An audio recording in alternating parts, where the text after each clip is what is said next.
अपना ध्यान सम्मुख विराजमान श्री श्री 108 श्री परमहंस महान विभूतियों की ओर लगाते हुए और अपनी मुख रचना को पवित्र करने हेतु एक बार ऊंची और मीठे स्वर में बोलिए जयकारा बोल मेरे श्री गुरु महाराज की जय। बोलो साचे दरबार की जय। बोलो श्री सतगुरुदेव भगवान की जय।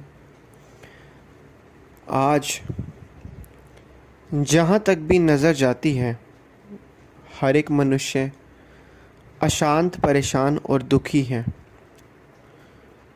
उसका दुख का कारण क्या है? मानव जो कि अपनी परिस्थितियों का संचालक स्वयं हो सकता है, वस्तुतः अपनी इंद्रियों का दास बनकर रह गया है। अपनी निम्न कोटि की इच्छाओं को संतुष्ट करते हुए वह व्यर्थ ही ये समझता है कि इससे उसे मन की शांति जिसे वह खो चुका है प्राप्त हो जाएगी। उसका उद्देश्य तो उच्च है, लक्ष्य का चुनाव भी भली भांति किया गया है, परंतु उसकी खोज अनुचित दिशा की ओर है। जो उसका लक्ष्य है मानसिक शांति की प्राप्ति, वह तो उसके भीतर ही है, किंतु वह उसकी खोज बाह्य पदार्थों में कर रहा है। तो इस प्रकार वह अपने उद्देश्य में सफलता कैसे प्राप्त कर सकता है? उसकी खोज का यह अनुचित ढंग ही उसके दुखों का मूल कारण है। यह इसलिए कि वह स्वयं को शरीर समझता है, जबकि वास्तव में उस शरीर से परे शरीर रूपी यंत्र को चलाने वाली अंतः शक्ति है। यह शरीर उसे इसलिए मिला है ताकि वह आत्मा पर अंतः वर्षों की अनंत वर्षों से जमी हुई विषयों की गंदगी को साफ कर सके। यह शरीर तो उसे आत्मा की उन्नति तथा शांति प्राप्त करने के लिए मिला था, परंतु अज्ञानता के कारण आत्मा समस्त जीवन भर शरीर की सेवा में ही लगी रहती है। अतः मानव को उचित दिशा की ओर मुड़ना चाहिए। उचित दिशा की ओर मुड़ने के बाद अपने भीतर देखना चाहिए, जहाँ उसके जीवन का लक्ष्य है। तभी वह आनंद अनुभव कर सकता है और अपनी खोई हुई उस संपत्ति शाश्वत सुख को प्राप्त कर सकता है। यह कहावत है कि मछली नीचे पत्थर से अपना सिर टकराने के बाद ही सतह पर आती है। यह स्वाभाविक ही है, क्योंकि जब पेंडुलम अपनी अंतिम सीमा पर पहुंच जाता है तो उसकी प्रतिक्रिया अवश्य होती है। इसी तरह मानव जब अपने ऐश्वर्य जीवन से शुद्ध हो जाता है तो वह भौतिक विचारधारा से विमुख होना चाहता है और उसके मन में राहत, शांति और आराम की इच्छा पैदा होती है। जीवन भर वह धन दौलत के लिए, समाज में ऊंची पदवी को पाने के लिए तथा ऐश्वर्य संपन्न जीवन व्यतीत करने के लिए पागलों की भांति भागता है। पवित्र तीर्थ स्थानों तथा मंदिरों का भ्रमण भी करता है। यह सब वह इसलिए करता है कि वह ऐसी शांति जहाँ कोई बेचैनी अथवा चिंता ना हो, जहाँ केवल शांति और आनंद हो, ऐसी मानसिक अवस्था को प्राप्त कर सके। किंतु यह सब कुछ करते हुए भी दुर्भाग्य से वह अपने लक्ष्य को प्राप्त करने में असफल रहता है।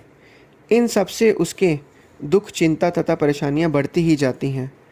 जितना अधिक वह नाम और शान के पीछे भागता है, उतना अधिक मानसिक अशांति अनुभव करता है और इससे उसकी समस्याएं बढ़ती ही जाती हैं और वह बेचारा असमंजस में पड़ जाता है कि वह कैसे इन सामाजिक जिम्मेवारियों के जाल से मुक्त हो जिसे उसने स्वयं ही अपने चारों ओर बुना है। इससे उसे जीवन के प्रति अनिच्छा हो जाती है और वह उन चिंताओं से छुटकारा पाना चाहता है जिन्होंने उसकी रात की नींद हराम कर दी और मानसिक वेदना से परेशान कर दिया।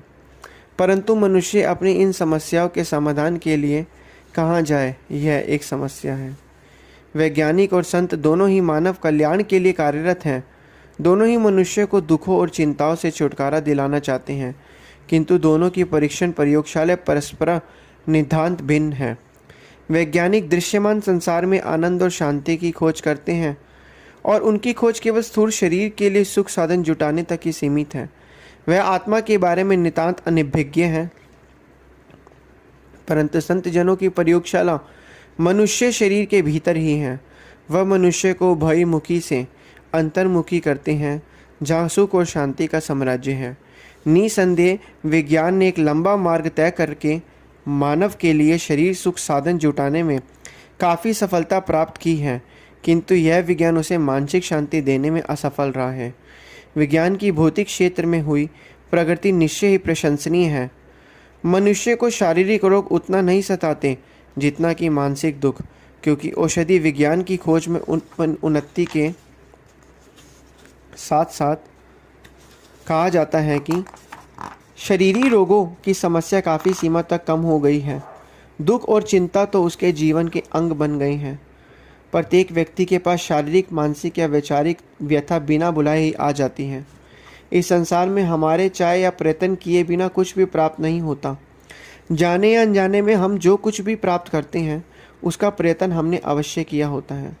यह दुख भी स्वयं मांगने पर ही हमें प्राप्त होते हैं, भले ही इसका हमें आभास नहीं होता, क्योंकि अनजाने में ही हम ऐसी मांग कर बैठते हैं जिसकी प्राप्ति दुख का कारण बन जाती है। वास्तव में हम प्रकृति के नियमों का उल्लंघन करके ही दुख प्राप्त करते हैं। उस सर्वशक्तिमान ने तो हमें इस संसार में इसलिए भेजा है ताकि हम उसके साथ एक रूप हो सकें, उसी में ही एकीकृत होकर उसे जान सकें और आवागमन के चक्कर से मुक्त हो सकें। लेकिन हमने इस ओर तनिक भी ध्यान नहीं दिया। इसलिए वक़्त के संत महापुरुष कहते हैं कि अब भी समय है, हमें इन सभी चीज़ों को समझना है और ध्यान देना है, जिससे हम मानसिक शांति को प्राप्त कर पाएँ। बोलो जयकारा बोल मेरे श्री गुरु महाराज की जय।